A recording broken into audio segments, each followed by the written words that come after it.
Welcome to the Eye of Power podcast. I'm your host, Tom Dardick. But this podcast is not about me. It's about you and your power. It's time to claim yours.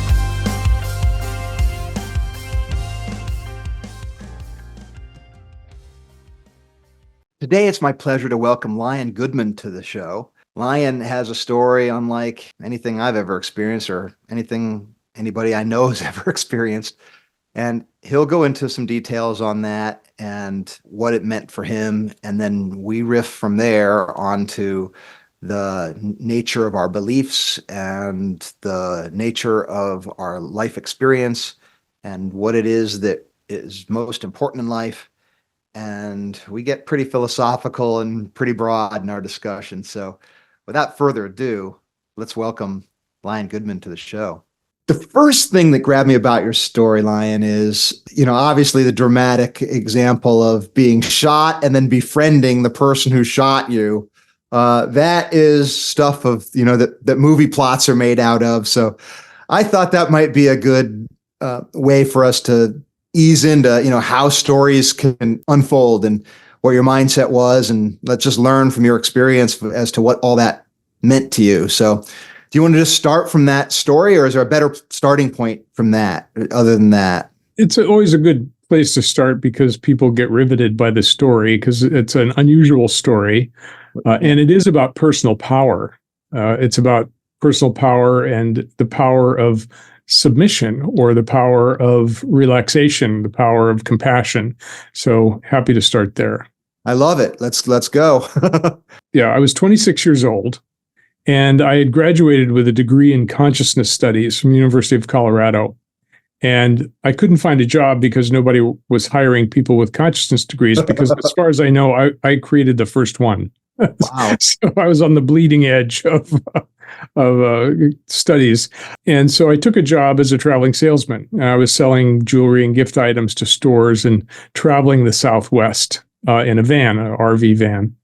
And I was doing this for about a year and a half, figuring that at some point I would know what to do next. And that point never came. Oh, wow. So I was basically I was having a good time being on vacation, making some money. And I was a nice guy on the road. I was a good Samaritan. So if somebody's car had broken down or got a flat tire, I'd stop and help them. That was just part of my ethics as a human being. So just to be clear of the picture here, so you weren't destitute, like living in the van, right? You had you'd get a place to stay, that kind of thing. No, I was living in the van, but it was a really nice van. It was like an RV. Okay, so RV. All right, so you're going around in an RV. So yeah, it was like living in a van down by the river. I was a traveling hippie salesman, basically. Okay. All right, cool. That must have been kind of a cool lifestyle. It was great for a 26-year-old. So after about a year and a half, though, I was pretty unhappy and I wasn't unhappy. I was just not satisfied. I wasn't moving forward with my life. I was having a good time, but, wasn't doing anything. So I was trying to figure out what I would do next. I thought about maybe going back to school and getting an MD degree, which was the original idea, or a PhD in psychology, which was another idea. But I wasn't actually doing anything about it. So I was just continuing on my way. And one day I was traveling between Las Vegas and LA through the Mojave Desert. And I came across a guy whose car had broken down, and he was staring into the engine with the hood up as if he knew what he was doing, but it was clear he didn't. So I stopped, and it was about 110 degrees outside. So I rolled down my window and I said, can I help you in any way? And he said, yeah, I just put $200 into her and she won't start. I don't know what to do. And I said, well, I'm heading into LA. Do you want to ride? And he looked at me kind of funny and went, yeah, okay. And so he grabbed his duffel bags and a couple of other bags and a suitcase and brought them into my van, which was already crowded with all my stuff, my traveling salesman stuff. But we traveled, and I ended up traveling with him for 3 days. I was going to drop him off, but then we kind of became friendly and talked, and I grew to trust him, and I'd send him on errands to wash up the van or to gas it up. At night we'd camp out somewhere. And so the third night out, we were camped out near Pudding Stone Reservoir, east of LA, in the Claremont area. And I was in the back of the van, crouched down between cabinets, moving things around, trying to make more room in the van. And he was in the front of the van, listening to music. And suddenly there was an explosion, and something hit me in the head. And I thought maybe the gas stove had exploded. And I looked up to my left to the gas stove, but it was intact. And then I looked further to my left, and there he was with a gun pointed at me from the front seat. And I realized I had been shot. And at first I thought he was warning me. So at that moment I said, "It's all yours. Leave me naked outside. Take the van, take everything, leave me alive, and I'm fine." No. But then he shot again.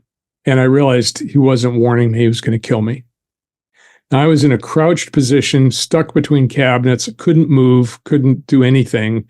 I was a sitting duck, basically. His hand was on top of the back of the seat, so I knew enough about physics to know that I was going to be dead soon.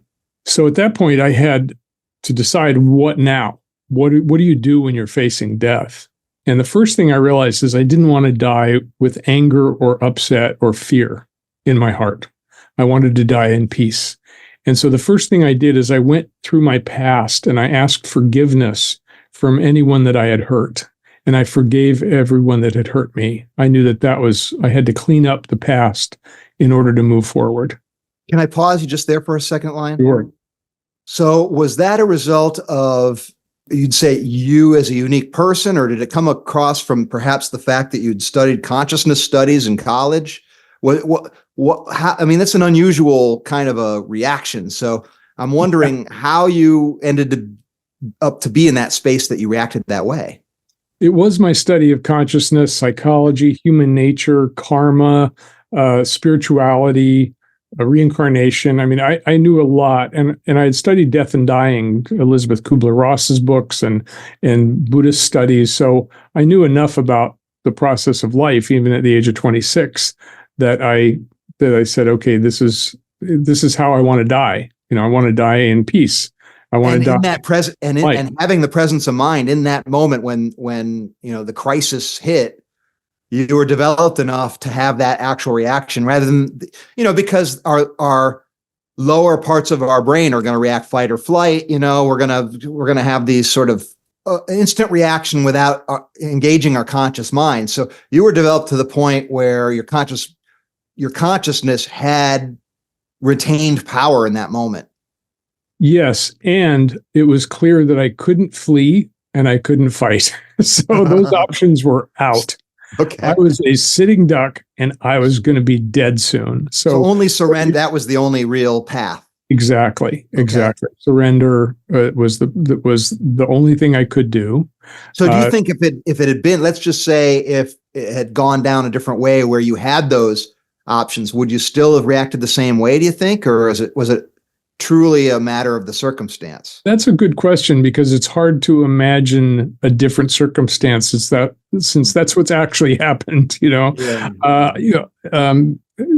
Would I have run if somebody had been shooting at me? Probably. Okay. Would I have fought back? Not if somebody's got a gun in their hand. So that's about as far as I can go. Okay. So at that point, so he's shot twice. I'm going back through the past and cleaning it up. And I'm also stretching up toward source, toward God, and saying, okay, I'm ready to come home. I wasn't expecting this sudden return home, but here I am, and I'm ready. And so I'm kind of in these two places at once, this expanded state of consciousness. And he shot a third time. And the second and third bullets missed me by fractions of an inch. Wow. But I knew I was soon to be dead. And so by this time, my attention was focused on the light, and I was filled with this golden honey-colored light that was just like love and compassion. And so I was just saying, okay, this is where I'm going. I'm headed home.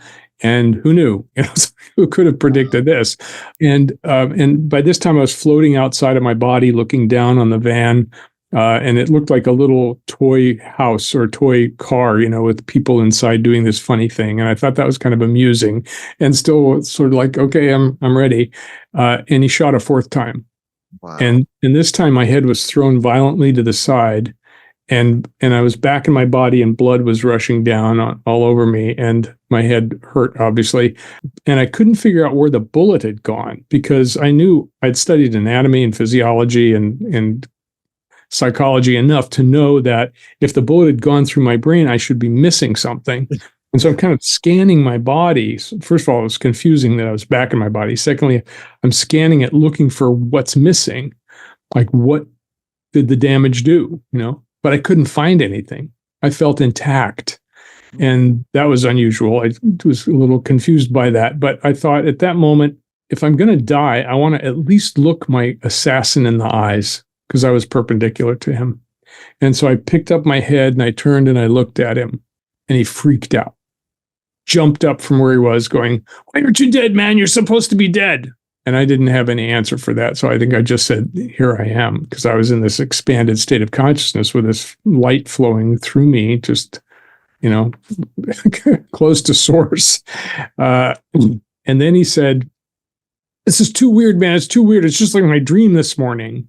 What? And that was my reaction. And I said, "What dream?" And he said, "I was shooting at this guy and he wouldn't die, but it wasn't you. It was somebody else in the dream." And at this point, I think to myself, who is writing this script?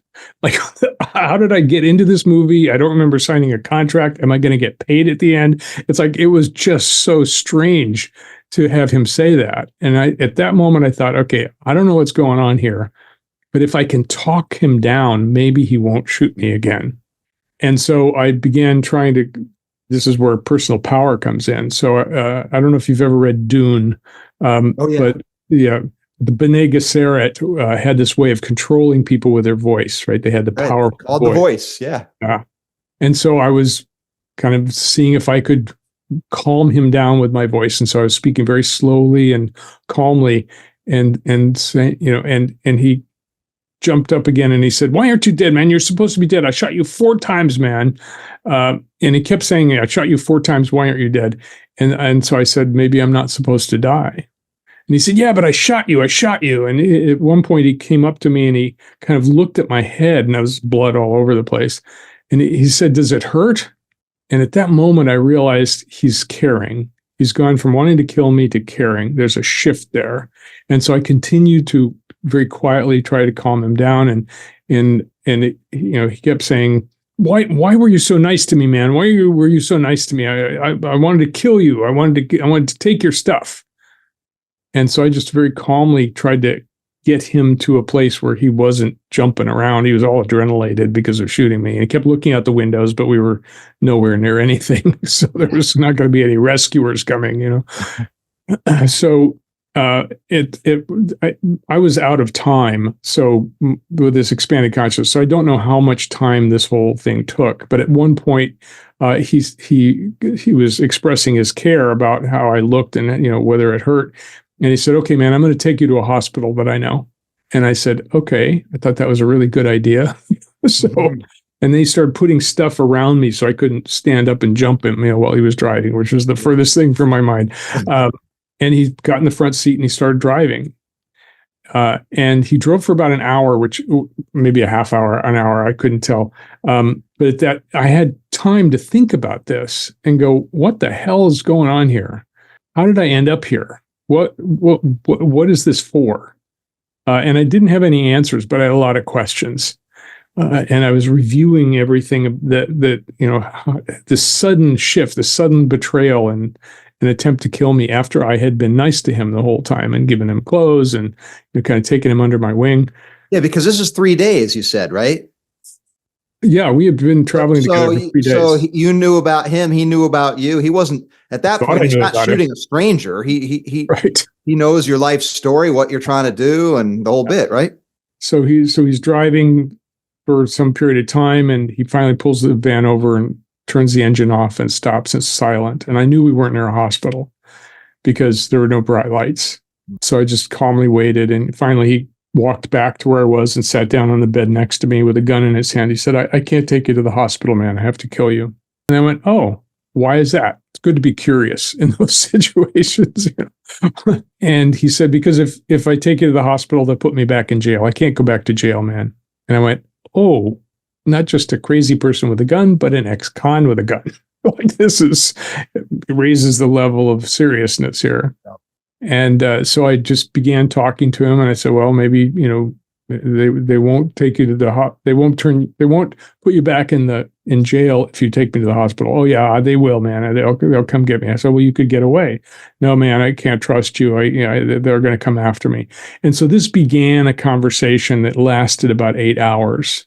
And at one point I said, I'm in this very uncomfortable position. I'd like to get up and stretch. And he said, okay, well, don't pull anything funny. And I went, oh, I won't, I promise.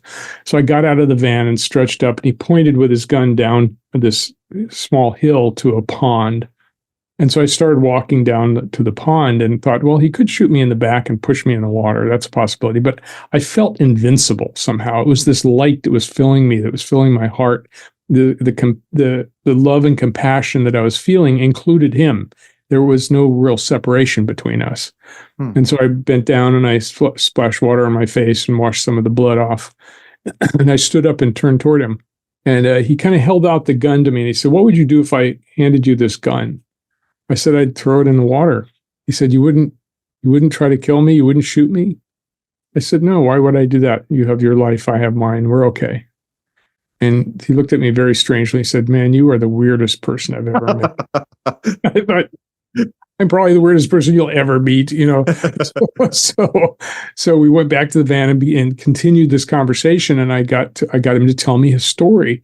He was raised in poverty. His father was a drunk. He kept beaten. He finally went into the military, and he went AWOL because he couldn't handle it. And he got into drug dealing and stole drugs. I mean, his whole story unfolded. And one thing I realized later is that he was telling me his life story and the beliefs that led him to become a criminal. And here I was, a hippie salesman, and my beliefs led me to be where I was. So it was beliefs underneath both stories, beliefs we had accumulated in life. So after negotiating and telling stories and all that, we finally came to an agreement. And the agreement was that I wouldn't turn him in, and he would never do anything like that again. And we shook hands, and we drove to a place that he knew. He got out of the van with his stuff, including the gun somewhere. And we shook hands again, and he looked at me very strangely. And I said, good luck. And I gave him some money and, some jewelry that I had. And I walked back to the van and took myself to the hospital. Wow. And the MD said, 2 bullets bounced off your skull. You're a lucky man. And I said, I knew it wasn't luck. It was blessed. I was a blessed man. And he said, you have to turn this into the police. And I said, yeah, I know. And then I walked out of the hospital and took myself to a place where I could just rest for a while with a bandage on my head. And I kept my part of the agreement, and I believe he kept his. Wow. And you never reconnected since? No. So. This story's been published widely. There was a film made based on the story, but it's very unlikely he will be reading any of the places where it was published. Yeah. There was a film made on the story? Yes. What was the name of that? It was called The Kindness of Strangers. There's a major film by that name, but this is a small film, a 20-minute film. Okay. And there's a link to that film at the bottom of my story on my liongoodman.com website. Okay, wonderful. It won best film at a film festival. Oh, I mean, it's an incredible story. That's the it's hard for authors to beat what actually happens in reality, right? Reality is way more interesting than any imagination. Well, and actually, I think one of the signs of talent in the creative arts is reflecting reality deeply, right? When you can get to that, that's when it starts, being universally useful. So that's awesome. So one thing that I was thinking about as you related that story, Lion, is when he said it wasn't you in my dream, it reminded me of an experience I had a couple months ago, where I'm not going to go into the story. I've told on my podcast before, but I was in the dream. I was robbing a guy by gunpoint, and it turned out that guy is me, right? And so how I'm interpreting the dream is it was my unconscious or my higher self telling me, hey, these are the ways that you're stealing from your own life. And so as a result of that, I've become more disciplined and more focused and all the rest of it. And I see that as a tremendous gift from higher source. I'm wondering if you think, or if you have thought about the person he was shooting in his dream was his old self, perhaps. That's interesting. I've never thought of that, but that is likely to be true. That I'm going to start crying because dream. this is a beautiful thing. Yeah. And so interpretation. Yeah, I mean, so wow, that's a two bullets struck you, two just narrowly missed you, and two lives, on completely different paths as a result of that. And all your path up to that point leading you to have the reaction you did. I mean, it's there's a lot involved in that experience. So you hit on a couple things that I think are themes that come up for all of us, and tethered by our realities, our experiences are shaped by really our you said the word beliefs that we have, right? Our story that we tell, our narratives that we have. We're living a narrative. We're beings of limited perceptive powers. So no matter what, we do not perceive all there is to perceive. We only see a slice of that. And that slice is massively impacted and shaped by what we expect to see. And what we expect to see is based on those stories, right? So this is a dramatic example of how those two stories can be different. And so what do you take as some of the things as it relates to being in touch with our beliefs and perhaps being stewards of our story or authors of our story, or exerting our power in that way, Lion? What's your thoughts along those lines? First of all, you said it very well. We see a tiny fragment of reality, and we see it from a single point of view. And one of the things I now teach is how to see things from multiple points of view. This is expanded awareness and expanded attention, and we can actually extend ourselves. Even Einstein said we have to extend our compassion to the whole world, because that way we see through others' eyes. We see what reality looks like through others' eyes. And we do it in our practice by trying on other people's beliefs. We try on beliefs like clothing, like we're going to a clothing store. We want to try on a new outfit. And sometimes it makes you feel crappy. It's like, oh, this doesn't look good, or it doesn't feel good. We take it off and throw it on the floor. Sometimes we go, oh, this makes me feel good. I feel sharp. I feel great. And so we can try on other people's beliefs. Like I tried on the belief, Jesus is Lord, those who believe go to heaven, and those who do not go to hell. Now, I was raised Jewish, so I never had that belief. I wasn't familiar with, but I wanted to try it on to see what does it feel like to be inside that belief, to look out through that lens. And the first thing I noticed is that everywhere I looked, I saw people who were going to go to hell, and all I wanted to do was to save them. And the compassion and the desire to serve others and to help others was I had no idea that was at the basis of proselytizing. So that's an example of seeing through other people's eyes, seeing through their beliefs. And so you can do this with anyone. If you're curious, you can try on anyone's belief and see what it feels like to be inside that belief. There's the old saying, before you criticize someone, walk a mile in their moccasins. The advantage of that, of course, is that when you criticize them, you're a mile away and you have their moccasins. But that's but it's the same principle. It's like, what does it feel like to be that person? So that engenders compassion. Yeah. When we go, oh, they're angry because they're hurt. When you can see that, so see the trauma in other people, and you recognize that they've come to their conclusions through their experience and their history, and they're seeing the world through their story. And when we can open up to other people's points of view, it expands our own compassion and our own ability to see them as a struggling human being. There's the famous saying, be kind because everyone is fighting their own battle. Yeah. you're fighting a great battle. So that's the first thing. And then for me, expanding awareness, expanding attention, being interested in everything in the world, and trying to understand the principles of a good life through the virtues. That's another point for me. It's like, how do we live a good life? How do we create a good life?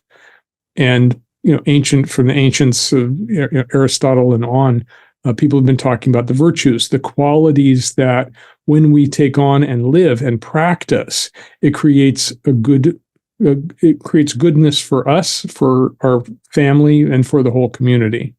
And the vices do the opposite. They create harm or difficulty for ourselves, for our family, and for the greater community. So those are a couple of the principles that I took away. Well, you took a whole bunch away. That sounds like to me. The things that were coming to my mind as you laid that outline were in order to be on that, I don't know, the path towards the light, let's call it. It involves, you mentioned curiosity. It seems to me like that involves humility, openness, playfulness, a sense of wonder, a sense of exploration and discovery. The humility being that the realization that we do have that one point of view, and no matter how smart you are, what you've been through, it's just that one point of view, and there's billions of others.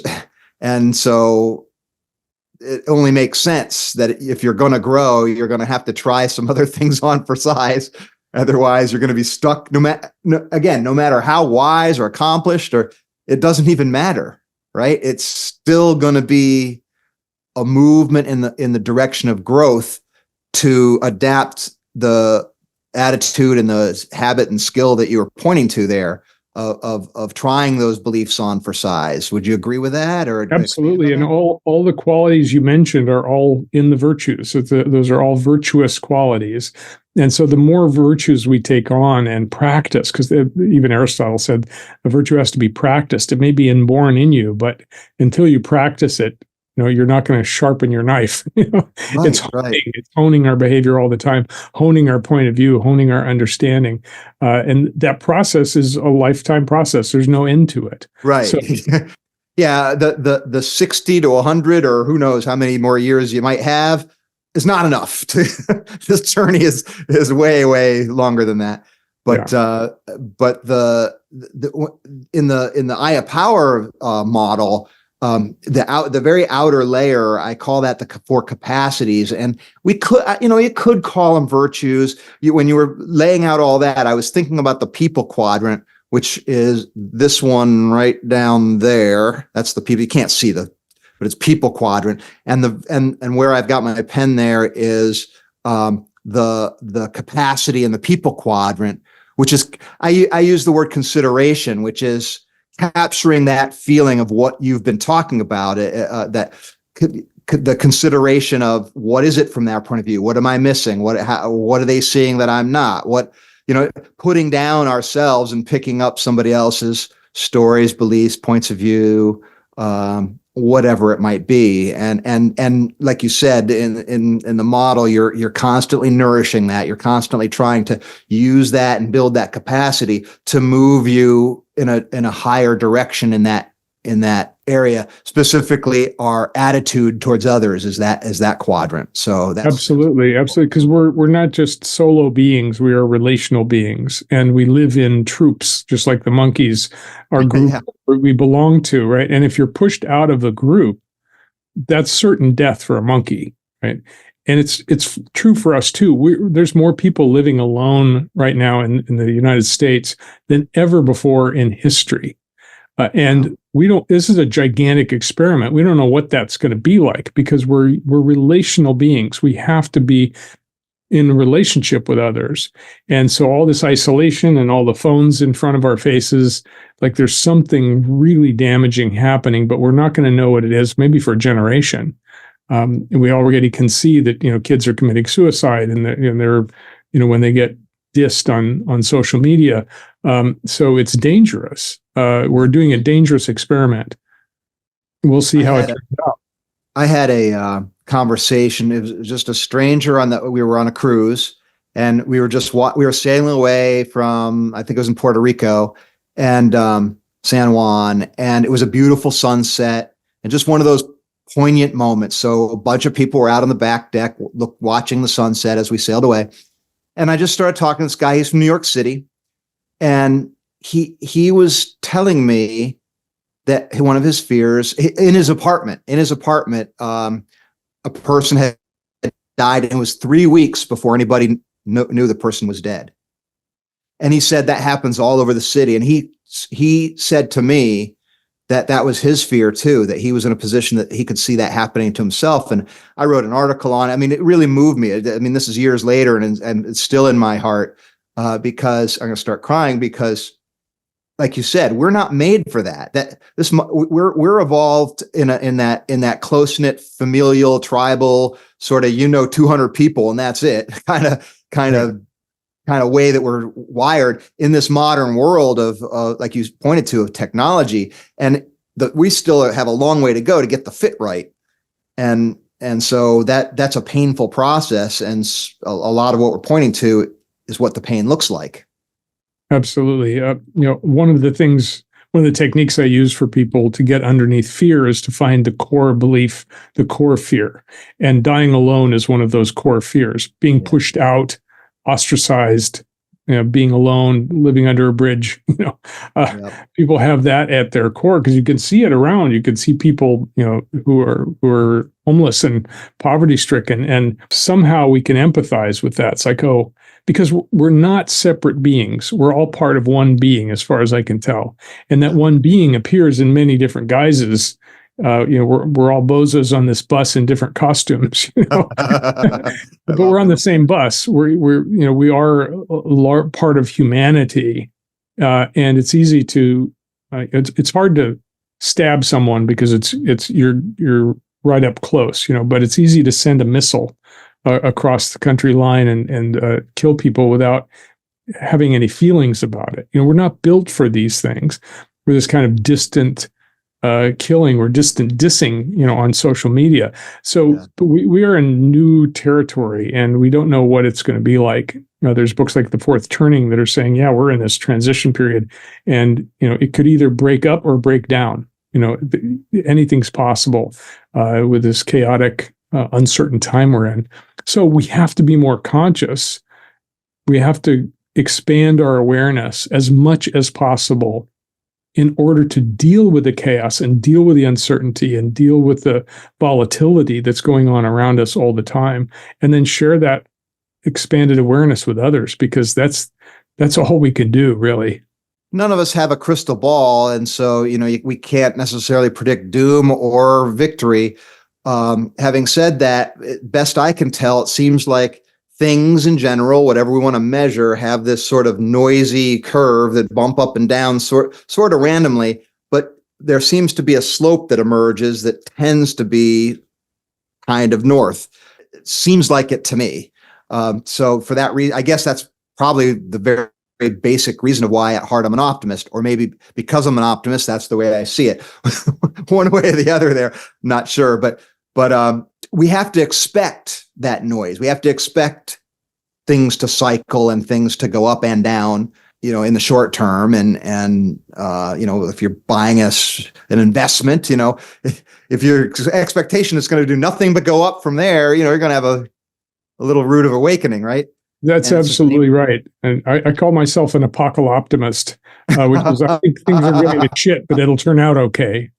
So I'm a student of history. And so when you look at civilizations rising and falling, that's a big, long curve. Right. A civilization could last 2,000 years, but then it could crash and burn and disappear. So we those who don't learn from history are forced to repeat it, and we seem to be repeating history again and again. So again, what's important is to have as wide an awareness as possible, to be kind. In a world you can be anything, be kind, because that's the best we can do as humans right now, is to be aware, be kind to each other, care about each other, and hold on to each other as we evolve together. Because no matter what happens, whether it breaks up or breaks down, that's what's going to get us through. There's no doubt about that part of it. So one other question about the virtues, Lion. I've heard it said from others that and it seems true to me, that the virtues can be boiled down to really two basic fundamental pieces: courage and honesty. And it seems to me like the courage is doing the right thing even though you're afraid, and honesty starts with the ability to see ourselves accurately in the mirror and share the respect for the truth internally and externally. And those two in harmony give birth to the other things, the other things that we've been pointing to. Can you expand on that, or you have any thoughts about that thinking? Because I'm always looking to learn. Good. There's I have a collection of over 650 virtue words, so it's a big complex. But the best model, and it's all models are wrong, but some are useful. That's it. So the best model I've seen is head, heart, and gut virtues, by dividing them into three areas. You mentioned courage, which is of the heart, and truth and honesty, which is of the head. And then the belly virtues are things like the will, will and creation, the movement forward, the creative movement that we have. And so when you can sort virtues in any way, but they're all dedicated toward creating happiness, or what Aristotle called eudaimonia, which is flourishing, right? It's like, how do you flourish in your life? How do you have your family flourish and your community flourish? And again, it's by practicing the virtues. And when you practice the vices, which are the opposite of the virtues, then you create unhappiness. So that was what Aristotle came to when he looked at what is virtue. And virtue is the qualities that allow a thing to fulfill its purpose. So, for example, the virtues of a knife are strength and sharpness. The virtues of a racehorse are speed and stamina, right? Well, what is the virtue of a human? In order to know that, you have to know what is the purpose of a human. And Aristotle came to the conclusion that the purpose of a human is happiness or flourishing, eudaimonia. And the way we get there is through the virtues, through arete, and in Greek. So that was a very smart guy's figuring out of what's the essence of life. How do we create happiness for ourselves and other people?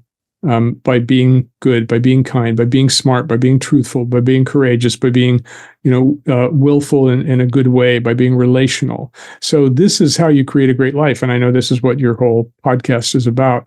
So it's bringing all of those good qualities to life and to your relationships and to your work and to your family and to your community.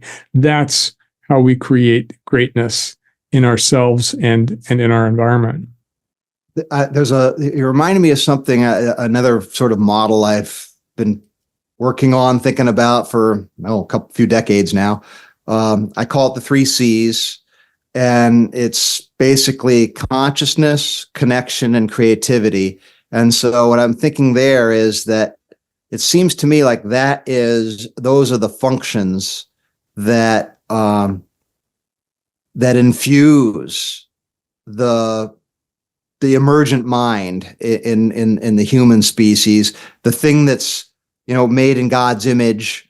It seems to me like those are the things that are the emergent qualities. Let's say I can't find a fourth. It seems like that's the 3 that get it. I'm just throwing that out there if it lands with anybody, or if it sounds like it makes sense or not, or that's what I'm thinking. Yeah, it makes a lot of sense, because we talked about our relational life, like we are in relationship. That is the connection part. Yep. And consciousness is the awareness part. And your third one was creativity, which is creativity, right? So we're that reshaping of the world, right, in a way that you can, and really and only you, particular way. Absolutely. So I see us as small bits of the creator. The creator had to create creation out of something. And since it was already everything, it had to divide and fragment in order to create new things. And so we're each like a new bubble of awareness, bubble of that creative power. And because we're like God, we're made in God's image, we have the ability to create and also destroy. And Hmm. it's important, right? In the Hindu tradition, it's the creator, the sustainer, and the destroyer. Those are the triune gods. And so we have those abilities in us. We can destroy as easily as we can create. But what is the enlivening part? It's the creative part. And so we are creatures who have the ability to create. And so we are part of creation, and yet we can create creation as well, because we're part of the original creator, whatever that is.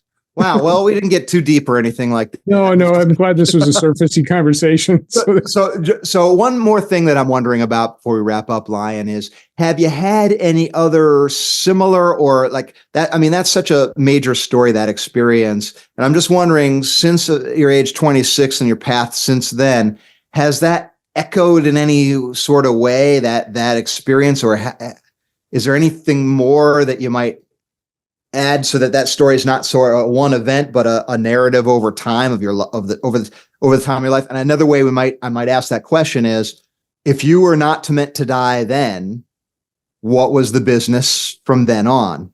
Great question. Yeah. So what's interesting is after I was shot, I knew that I was not supposed to be a traveling salesman anymore. When I get off the road, that was really clear. It's like, get off the road. Knocked you on the head on that one. And so I landed in LA, and so I was staying in LA and I started trying to find a job, and the job I found was as a headhunter, which is kind of ironic after having my head hunted. But that was my first career, and I spent 25 years and had a great life, built a great life, and got married and had a kid, and eventually had my own business and built a business up. And then when the dot bomb happened, my $1 million consulting business went right down the tubes like this, because most of our clients were those companies. There were so many people available for work, they didn't need us anymore. So that was another crisis time in my life, and I handled it the best I could. It was difficult, but I was kind to my employees. I gave them salaries until they could find other jobs, but I had to close down. I ended up deeply in debt because of it. But I was just trying to stay in the unknown and not come to conclusions too quickly. And at some point, my girlfriend at the time said, "Hey, why don't you become a coach?" And I said, "I don't know anything about coaching." And she said, "Of course you do. You've been doing 25 years of coaching executives and people looking for jobs. And I don't want to coach anymore, so I'm going to give you my clients." And I went, "Okay." So that's how I got started coaching. Is I got handed a bunch of clients. I just started doing what comes naturally. And it turns out it was like, a duck taking to water. It just felt absolutely perfect. And I was able to use everything that I had studied, because I spent all that time after being shot doing self-development workshops. I took more than 100 workshops and trainings trying to understand more and more about the universe and about people. And so I was able to use all of that in my coaching. And then I realized, I've got something to teach. So I began teaching other people this methodology I was using, which is now called the Clear Beliefs Method of Trauma-Informed Therapeutic Coaching. And basically, it's halfway between coaching and therapy. We go into the past and clear the past stuff that's in the way. And then that allows people to move forward in a new way. So we're clearing traumas, we're clearing old limiting beliefs and negative beliefs about the self. We're clearing the stuff that people are still carrying from the past. And we've got 20 different methods of really clearing it completely out of the psyche so it doesn't return. And so I'm thrilled with that work that I'm doing now, because I get to spread that technology. I've got more than 600 graduates in 45 countries around the world. Wow. So that's the grace that's been given to me, the ability to pass on what I know to other people. And it's a thrill to be able to do that, and then to see them be able to create such healing that I can too. So that's the glory of my life. So anybody listening to us talk, Lion, how would you coach them to take action and reach out to you? And if they want more from you, what should they do? LionGoodman.com is my main website. And if they're interested in learning this methodology, clearbeliefs.com is the website for the training company. So those are the two places people get in touch with me, through the contact forms on those websites. Well, it was my great pleasure to welcome Lion Goodman to the show today.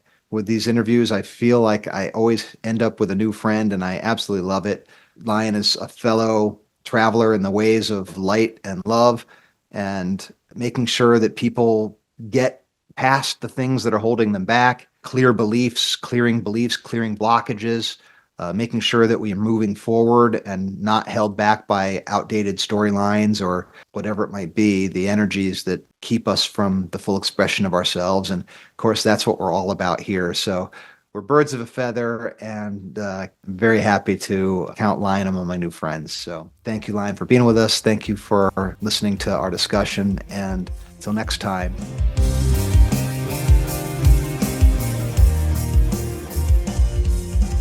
This has been the Eye of Power podcast with Tom Dardick. I'd like to thank you for listening. I'd also like to thank my brother, Scott Dardick, for the music and his music production. If you'd like to reach me, simply email Tom at dardickcommunications.com.